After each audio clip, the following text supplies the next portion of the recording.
जय हिंद दोस्तों। भारत टीवी के इस समाचार के कार्यक्रम में आपका स्वागत है।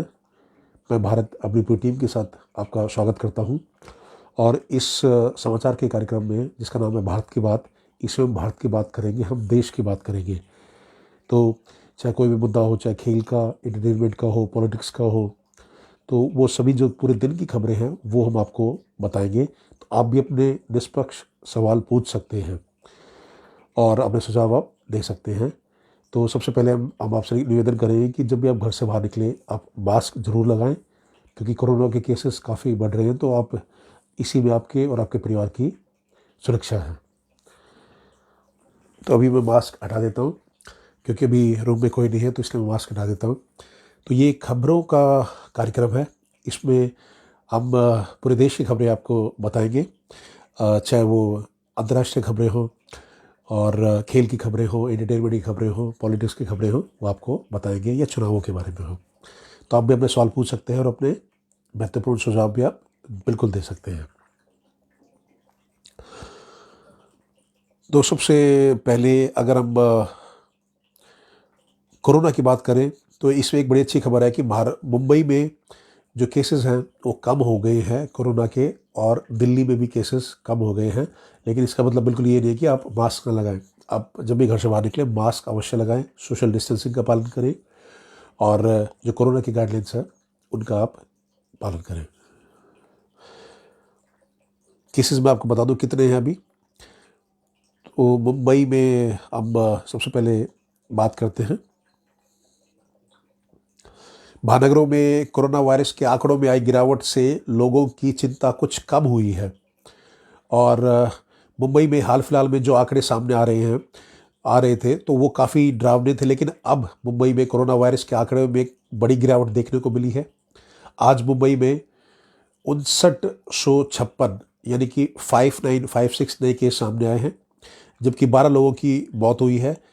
राहत की बात यह है कि नए केसों के गिरावट के साथ ही शहर में एक्टिव केसों की संख्या 50,757 पर आ गई है।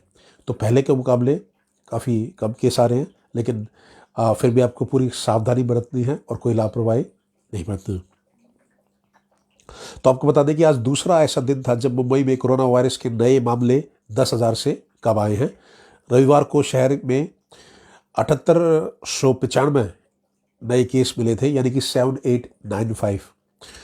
और म्यूनिसिपल कॉरपोरेशन ग्रेटर मुंबई के स्वास्थ्य विभाग की ओर से मिली जानकारी के मुताबिक शहर में सोमवार को जितने नए मामले सामने आए हैं उनमें 4994 4994 में कोई लक्षण नहीं दिखे हैं। वहीं 479 मरीजों को अस्पताल में भर्ती कराया गया है। पिछले 24 घंटों में 15,561 मरीज ठीक भी हुए हैं। तो ये राहत की खबर है। और मुंबई में 4 जनवरी को कोरोना के 10,860 नए मामले दर्ज किए गए थे, जबकि 6 से 8 जनवरी के बीच कोरोना वायरस के दैनिक संक्रमितों की संख्या 20,000 से ऊपर रही थी। तो 20,000 भी पार कर गई थी मुंबई में। लेकिन इसके बाद से प्रतिदिन नए मामले कम होने लगे हैं और अब 10,000 से भी कम नए मरीज सामने आ रहे हैं। तो ये राहत की खबर है। दिल्ली की बात करें तो दिल्ली में भी मामले कम हुए हैं और वीकेंड कर्फ्यू काम कर रहा है, ऐसा सत्येंद्र जैन जो हेल्थ मिनिस्टर हैं दिल्ली के, उनका कहना है। तो कोरोना के बढ़ते संक्रमण को देखते हुए दिल्ली वालों को वीकेंड कर्फ्यू का सामना करना पड़ेगा, ऐसा दिल्ली सरकार ने जब कहा था। तो वीकेंड कर्फ्यू लग रहा है पिछले 2 हफ्तों से। वीकेंड कर्फ्यू के दौरान जरूरी सेवाओं से जुड़े लोगों को जो ई पास पिछले सप्ताह पर जारी किए गए थे, वे इस सप्ताह भी मान्य होंगे। और दिल्ली के स्वास्थ्य मंत्री सत्येंद्र जैन ने सोमवार को कहा कि सप्ताहांत में लागू कर्फ्यू का लाभ मिलता दिख रहा है, जिसके कारण पिछले 4 दिनों में शहर में कोरोना वायरस संक्रमण के मामलों में काफ़ी कमी आई है। उन्होंने प्रवासी श्रमिकों को भरोसा दिलाया कि राष्ट्रीय राजधानी में लॉकडाउन नहीं लगाया जाएगा। तो काफ़ी लोग सोच रहे थे कहीं लॉकडाउन ना लगा दिया जाए, लेकिन लॉकडाउन दिल्ली में नहीं लगाया जाएगा, ऐसा जो स्वास्थ्य मंत्री है सत्येंद्र जैन जी, उनका कहना है। और सत्येंद्र जैन ने कहा कि दिल्ली में टीकाकरण मुहिम ने सोमवार को 1 साल पूरा कर लिया है और अब तक 2,85,00,000 करोड़ खुराक दी जा चुकी है, यानी कि 2,85,00,000 खुराक दी जा चुकी है दिल्ली में। और उन्होंने एक बयान में बताया कि यदि लोगों को के संक्रमण के लक्षण हैं तो उन्हें जांच कराने के लिए किसी चिकित्सकीय परामर्श की आवश्यकता नहीं है। जैन ने बताया कि दिल्ली में 14 जनवरी को 24,383 मामले आए थे, 15 जनवरी को 20,178 और 17 जनवरी को यानी कि आज 18,286 मामले सामने आए। तो एक बार ये जो आंकड़ा 28,000 के पार भी हो गया था अभी 4-5 दिन पहले, लेकिन आज जो आंकड़ा है वो है 18,286 जो नए केस सामने आए। तो सत्येंद्र जैन ने कहा कि सप्तांत में लागू कर्फ्यू ने मामलों के कम होने में अहम भूमिका निभाई है, और भले ही दिल्ली में मामलों की संख्या कम होने के संकेत मिल रहे हैं, लेकिन सरकार कोविड-19 मामलों पर अभी भी निकटता से नज़र रख रही है। और उन्होंने कहा कि दिल्ली में कोई लॉकडाउन लागू नहीं किया गया है और प्रवासी श्रमिकों को चिंतित होने की आवश्यकता नहीं है। कहीं ना कहीं उनको लगता था कि कहीं जो मामले हैं, जो केसेस हैं वो बढ़ जाएंगे तो कहीं दिल्ली में लॉकडाउन न लग जाए। तो सरकार ने ये साफ कर दिया है कि दिल्ली में लॉकडाउन नहीं लगेगा। और स्वास्थ्य विभाग के आंकड़ों के अनुसार दिल्ली में सोमवार को, यानी कि कल मेरा जैसे आपको बता थी कि आज जो आंकड़े आए हैं वो को 12,527 आए हैं। कल करीब 18,000 के करीब थे, तो आज जो आंकड़े आए हैं 12,527 दिल्ली में आए हैं। और तथा इस बीमारी के कारण 24 लोगों की मौत हुई है दिल्ली में। इसके साथ ही राष्ट्रीय राजधानी में संक्रमण दर 27.99% रह गई है। कल वो 30 के करीब थी, आज वो 27.99 रह गई है, जो पॉजिटिविटी रेट जिसे हम कहते हैं। और उन्होंने कहा कि दिल्ली में 100% पात्र आबादी को टीके की पहली खुराक दी जा चुकी है, जबकि जो दूसरी खुराक है 80% लोगों ने टीके की दोनों खुराक ले ली है। वो ये कह रहे हैं कि 100% जो पहली खुराक तो 100% ने ले ली है, और 80% लोगों ने दोनों खुराक जो फर्स्ट और सेकंड डोज होती है वो लगा ली है दिल्ली में। इसका जो स्वास्थ्य मंत्री हैं दिल्ली के सत्येंद्र जैन जी, उनका कहना है।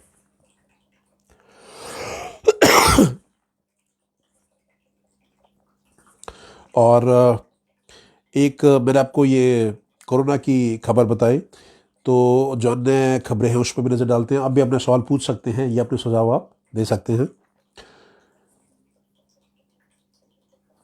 और पीएम मोदी, जो नरेंद्र मोदी जी ने ये विश्व आर्थिक मंच को संबोधित किया है और कहा है कि भारत संभावनाओं का देश है। इस पे हम प्रकाश डालते हैं इस खबर के ऊपर। मोदी जी ने कहा कि मुश्किल का दौर अब खत्म हो चुका है। उन्होंने कहा कि कोरोना काल से ही हम देश के 80 करोड़ लोगों को मुफ्त राशन पहुंचा रहे हैं। तो ये विश्व आर्थिक मंच पे देश के प्रधानमंत्री मोदी जी ने ये बोला है। तो प्रधानमंत्री नरेंद्र मोदी ने आज विश्व आर्थिक मंच को संबोधित किया है। उन्होंने अपने वर्चुअली संबोधन में कहा है कि मुश्किलों का दौर अब खत्म हो चुका है। इस समय भी भारत कोरोना के साथ मजबूती से लड़ रहा है। और उन्होंने कहा कि कोरोना के दौरान इकोनॉमिक रिफॉर्म पर भी फोकस किया है। जब से कोरोना का दौर शुरू हुआ है तब से हम 80 करोड़ लोगों को मुफ्त राशन पहुंचा रहे हैं। हमने आर्थिक सुधारों पर भी बहुत फोकस किया है। यही नहीं, देश में वैक्सीनेशन ने भी रिकॉर्ड बनाए हैं। हमने अन्य देशों को भी वैक्सीन देने का काम किया है। उन्होंने निवेशकों को लुभाने के लिए अन्य बातें भी बताई हैं। तो ये विश्व आर्थिक मंच पे देश के प्रधानमंत्री मोदी जी ने ये बात रखी है।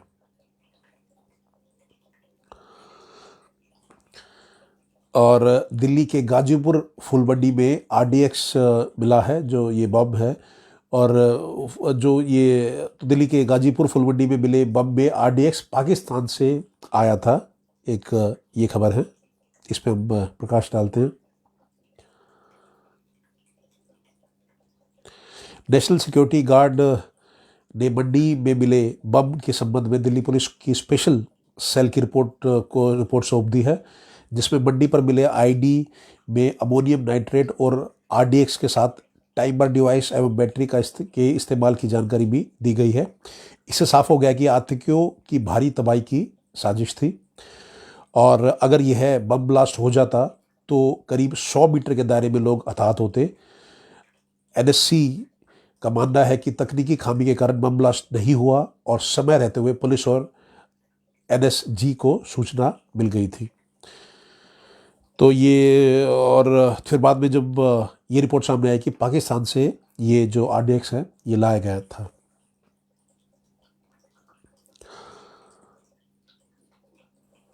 और आतंकियों ने श्रीनगर पीसीआर पर फेंका ग्रेनेड, लेकिन कोई नुकसान नहीं हुआ, ये अच्छी बात है। और गणतंत्र दिवस पर राफेल और जगुआर सहित 75 लड़ाकू विमानों की गर्जना को आसमान में देखेगा पूरा जगत। तो 26 जनवरी को जो आयोजन हमारे यहाँ किया जाता है उसके लिए मैं आपको खबर बता दूं कि गणतंत्र दिवस के मौके पर होने वाली भारत देश की परेड को न केवल भारत ही बल्कि पूरा विश्व भर भी इसकी खूब प्रशंसा मिलती है। और इस वर्ष यह दिन पहले से भी ज़्यादा खूबसूरत होने के आसार हैं। आपको बता दें कि 26 जनवरी को आज़ादी का अमृत महोत्सव के अवसर पर वायुसेना के 75 लड़ाकू विमान उड़ान भरकर आसमान में अपना करतब दिखाएंगे। विशेषज्ञों ने बताया है कि राजपथ पर होने वाला यह अब तक का सबसे भव्य फ्लाई पास्ट होगा, जिसके लिए खास इंतजाम किए गए हैं। ये जानकारी वायुसेना के PRO wing commander Indranil Nandi के द्वारा दी गई है। और आपको बता दें कि जो गणतंत्र दिवस है तो उसको आपको बता दें कि आसमान में 5 राफेल लड़ाकू विमान करतब दिखाने के साथ साथ अपनी ताकत को भी लोगों को दिखाएंगे। इस महोत्सव में पहली बार नौसेना का MiG-29K और P-81 लड़ाकू विमान भी हिस्सा लेगा। और मीडिया से बातचीत करते हुए विंग कमांडर इंद्रनील नंदी ने बताया कि इस गणतंत्र दिवस के अवसर पर वायुसेना, थल सेना, नौसेना के कुल 75 लड़ाकू विमानों के साथ करतब दिखाने वाला राजपथ का अब तक का सबसे भव्य फ्लाइट स्पॉट होगा। 17 जैगुआर विमान इस अमृत महोत्सव के आसमान में आकृति बनाते हुए आकर्षक का केंद्र होंगे। तो बहुत ही अच्छी खबर है और प्राउड फील होता है कि जब 26 जनवरी को हमारे जो लड़ाकू विमान दिखाए जाते हैं, जो देश की आन बान और शान है, जो सुरक्षा करते हैं हमारे, तो झांकियाँ निकाली जाती हैं सभी स्टेट्स की, तो बहुत ही अच्छा लगता है।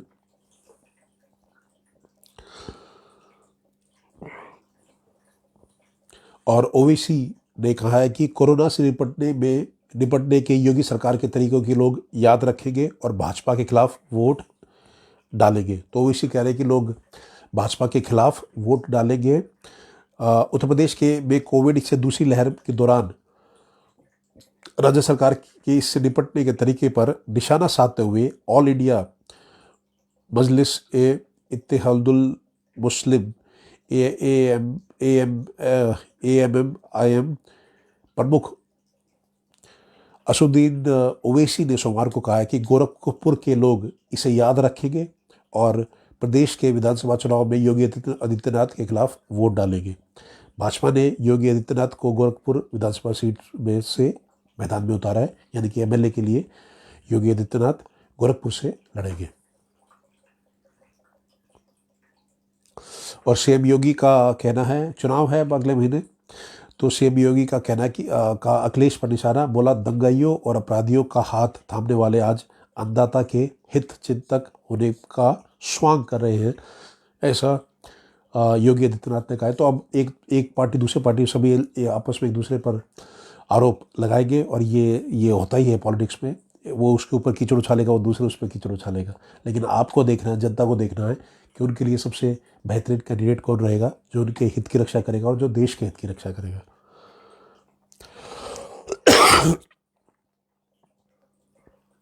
और कांग्रेस के प्रदेश अध्यक्ष का विवादित बयान, उन्होंने कहा कि मैं मोदी को मार सकता हूं और गाली भी दे सकता हूं।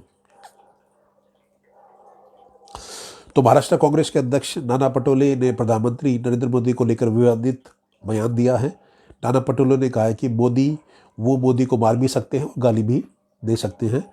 नाना पटोले का वीडियो वायरल हो रहा है। बता दें कि नाना पटोले महाराष्ट्र के भंडारा में जिला परिषद और पंचायत समिति के प्रचार के बाद कार्यकर्ताओं के सामने पटोले ने ये बयान दिया था।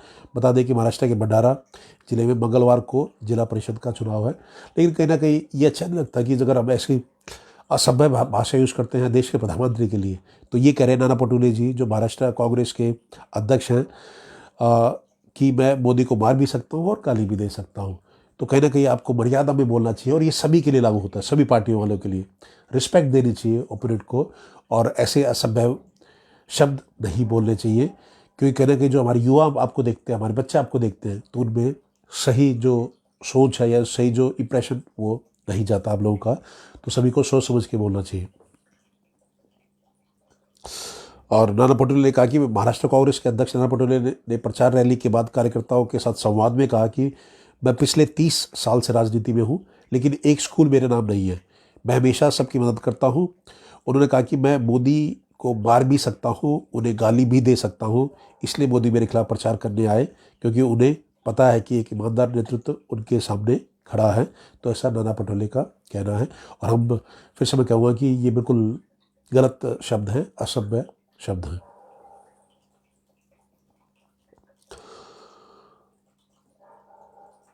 तो एक ही ये खबर मैंने बताई। तो आप भी अपने सवाल पूछ सकते हैं या अपने सुझाव आप दे सकते हैं किसी भी मुद्दे पे निष्पक्ष होकर।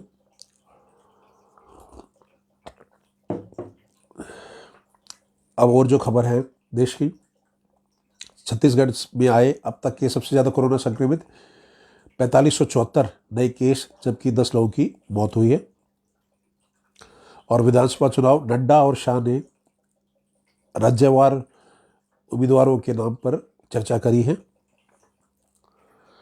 और ये मैंने आपको पहले बताया था कि दिल्ली के की गाजीपुर फूल मंडी में मिले बम में RDX पाकिस्तान से आया था। एक ये खबर है।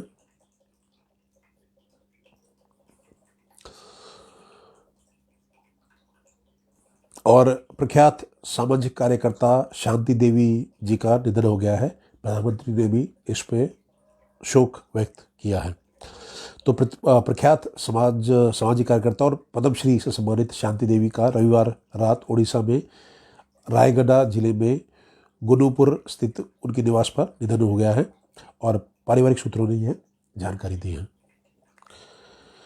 तो हम प्रार्थना करते हैं कि भगवान उनकी दिवंगत आत्मा को अपने श्री चरणों में स्थान दे, और जो परिवार है उसको इस दुख की घड़ी में जो दुख है उसको सहन करने की शक्ति दे। ये भारत टीम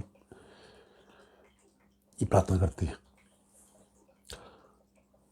और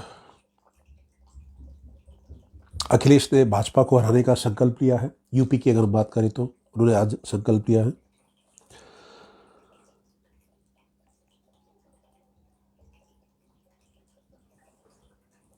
और भाजपा रमेश पोखरियाल निशंक जो एजुकेशन मिनिस्टर थे, तो उन्होंने कहना है कि भाजपा विधायकों के कांग्रेस में जाने की चर्चाएं महज अफवाह हैं। ऐसा देहरादून उत्तराखंड में भी चुनाव है, तो वहाँ पे रमेश पोखरियाल जो एजुकेशन मिनिस्टर थे पहले, उन्होंने कहा है।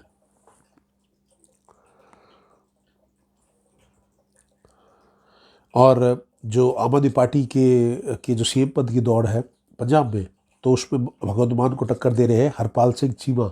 तो इनका नाम भी मुख्यमंत्री के तौर पे आ सकता है, क्योंकि आम आदमी पार्टी की सरकार ने कुछ समय मांगा है, लोगों से ही राय मांगी है। अपने टोल फ्री नंबर उन्होंने दिए कि मैं आप इस नंबर पे बताइए कि आप किसको मुख्यमंत्री बनाना चाहते हैं। तो एक नाम हरपाल सिंह चीमा का भी है। तो ये मैंने कुछ आपको भारतीय खबरें बताई। तो देश विदेश की खबरें भी, अंतर्राष्ट्रीय कुछ खबरों पर भी हम चर्चा करते हैं। और अबू धाबी एयरपोर्ट पर हूती विद्रोह ने हमला किया है। तो उसमें तेल टैंकरों पर ड्रोन से हमला किया है। 2 भारतीय समेत 3 की मौत हुई है। हूती विद्रोहियों ने ली इसकी जिम्मेदारी। तो ये हमला हुआ, इसमें 2 भारतीयों की बहुत दुखद मृत्यु हुई है। और आ, उन्होंने हूती विद्रोहियों ने इसकी जिम्मेदारी ले ली है।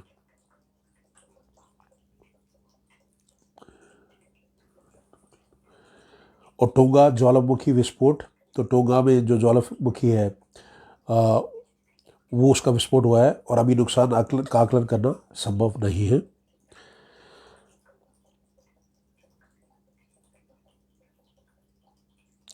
और वर्ल्ड इकोनॉमिक फोरम में प्रधानमंत्री ने बोला है कि ये भारत में निवेश करने का सबसे अच्छा समय है। तो मोदी जी ने ऐसा बोला कि भाई इस समय अगर आप निवेश करते हो तो आपको काफ़ी फ़ायदे मिलेंगे। और कहीं ना कहीं वो चाहते हैं कि जो भारत के जो दूसरे कंट्रीज से जो कंपनीज हैं वो भारत में आए, निवेश करें, ताकि अभी भी भारत को उसमें उसको फ़ायदा हो, भारत को पैसा मिले उसमें।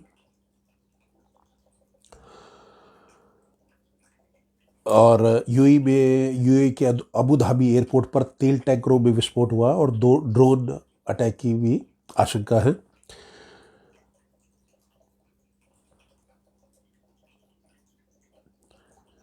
और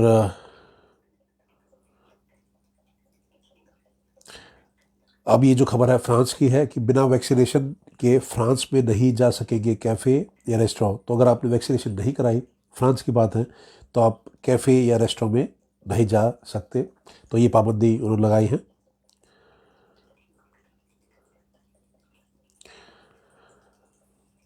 तो एक ये पेचिंग में युवा खेल अंतर्राष्ट्रीय मंच आयोजित किया गया है, पेचिंग यानी कि बीजिंग में।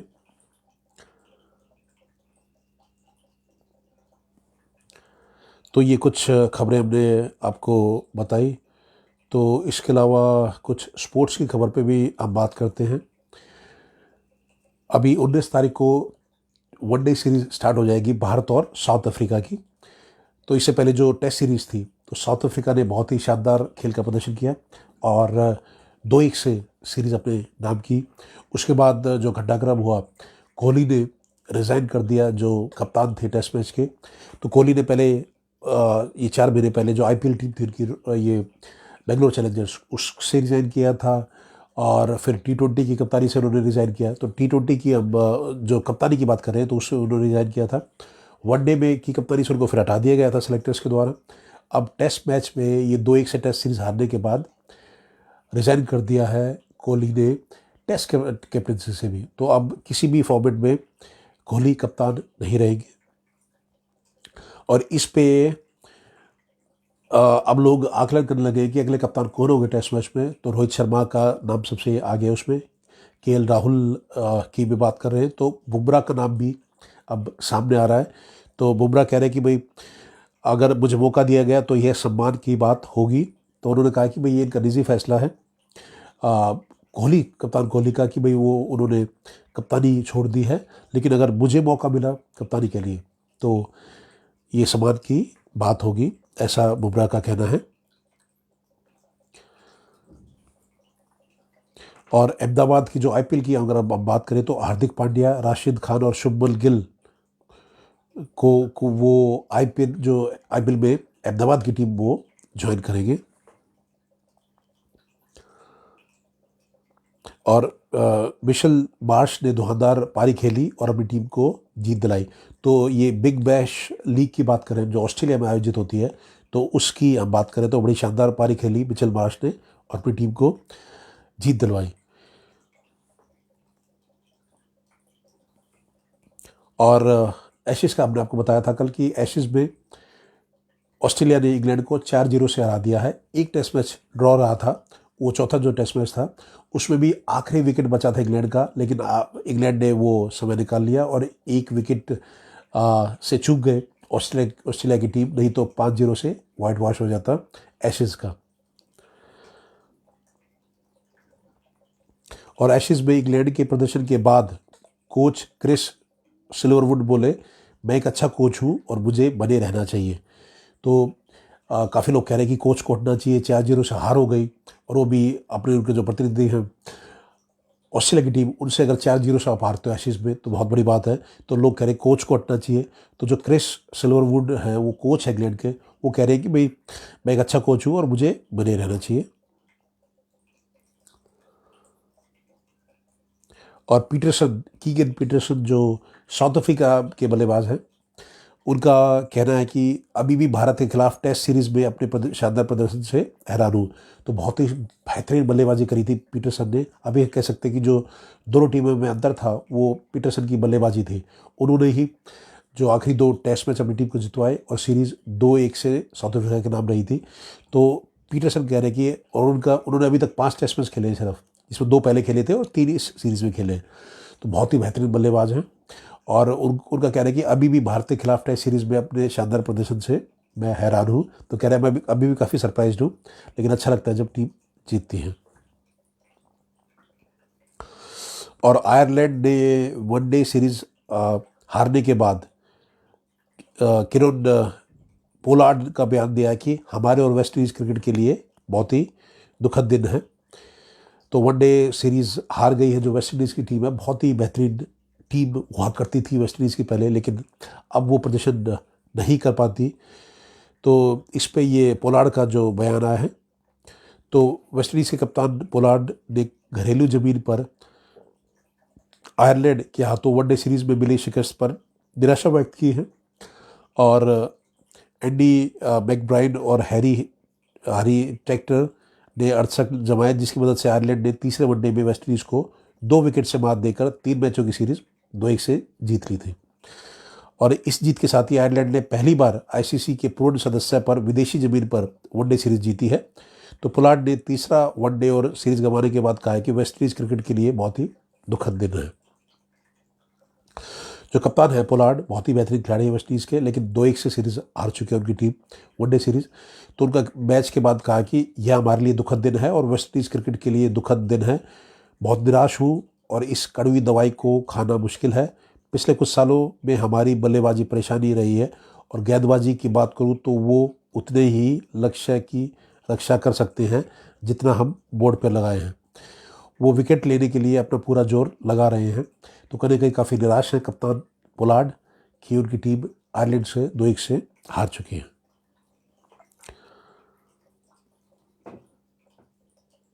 तो तीसरे वनडे में वेस्ट इंडीज़ की टीम पहले खेलते हुए सिर्फ 212 रन बनाए थे, ऑल आउट हो गई थी वेस्ट इंडीज़ की टीम। उसके जवाब में आयरलैंड ने 8 विकेट खोकर 45वें ओवर में जीत हासिल कर ली थी। एंडी मैकब्राइन 59 रन देकर 4 विकेट लिए थे इन्होंने और 59 रन इन्होंने बैटिंग में बनाए और किसको शानदार ऑलराउंड प्रदर्शन के लिए मैन ऑफ द मैच एवं सीरीज में 128 रन और 10 विकेटों के लिए मैन ऑफ द सीरीज भी चुना गया है। तो एंडी मैकब्राइन जो आयरलैंड के हैं बहुत ही बेहतरीन बल्लेबाजी भी करी है और गेंदबाजी भी करी है। उन्होंने सीरीज में 10 विकेट लिए हैं और 128 रन भी बनाए हैं। तो उनको मैन ऑफ द जो आखिरी मैच था मैन ऑफ द मैच बनाया गया और मैन ऑफ द सीरीज बनाया गया 3 मैचों की सीरीज में। और फ्रेंच ओपन में अभी भी जोकोविच के खेलने पर संदेह है, तो अभी पक्का नहीं कि वो खेल पाएंगे कि नहीं खेल पाएंगे।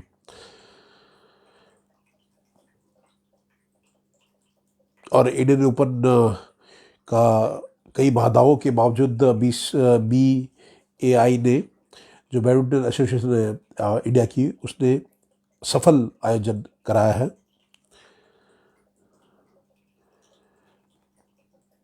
कुछ खिलाड़ियों को कोरोना भी हो गया था, लेकिन फिर भी उसे कंप्लीट कराया। और फिर जो भारत के लक्ष्य सेन थे उन्होंने जो टाइटल जीता था इंडिविजुअल जो सिंगल्स में और डबल्स में भारत की टीम विजयी रही थी।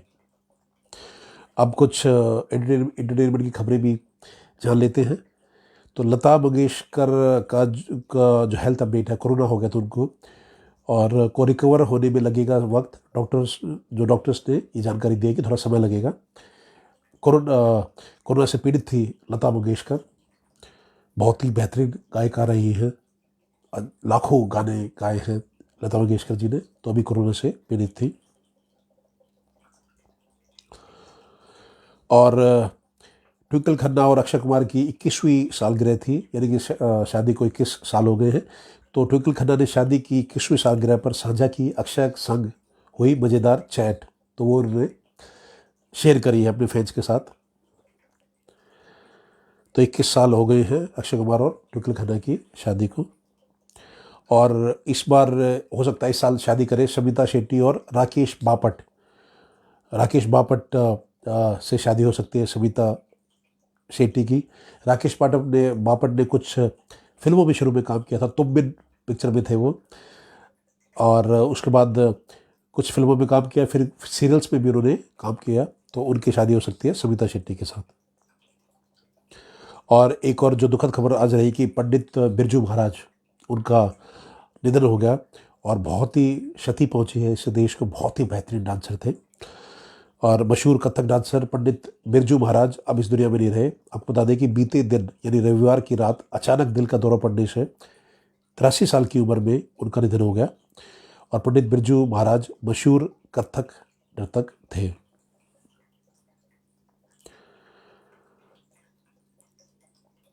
तो ये एक खबर है, बहुत ही दुखद खबर है कि पंडित बिरजू महाराज अब हमारे बीच में नहीं रहे।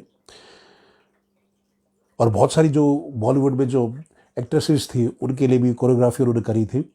उनको माधुरी दीक्षित की आप बात ले लें, रेखा की आप बात ले लें, तो उनके गानों में भी उन्होंने कोरियोग्राफी करी थी पंडित बिरजू महाराज, और बहुत ही रिस्पेक्टेड थे। और आप ये कह सकते हैं कि एक युग का अंत हो गया है आज उनके जाने से।